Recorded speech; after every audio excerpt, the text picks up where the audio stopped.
The Miller, His Son, and Their Ass, by Aesop. A miller, accompanied by his young son, was driving his ass to market in hopes of finding a purchaser for him.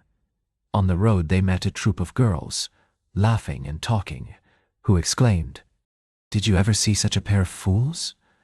To be trudging along the dusty road when they might be riding?" The miller thought there was sense in what they said, so he made his son mount the ass, and himself walked at the side. Presently they met some of his old cronies, who greeted them and said, "You'll spoil that son of yours, letting him ride while you toil along on foot. Make him walk, young lazybones. It'll do him all the good in the world." The miller followed their advice, and took his son's place on the back of the ass while the boy trudged along behind.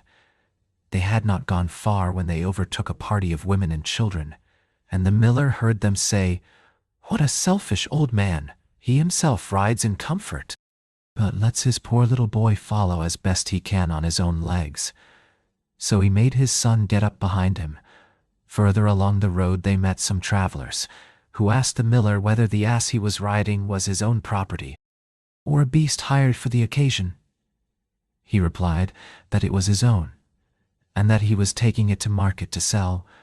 "Good heavens," said they, "with a load like that, the poor beast will be so exhausted by the time he gets there that no one will look at him.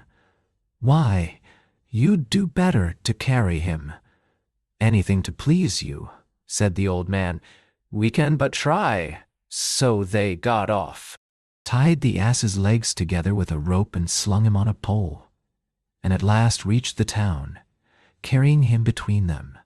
This was so absurd a sight that the people ran out in crowds to laugh at it, and chaffed the father and son unmercifully, some even calling them lunatics.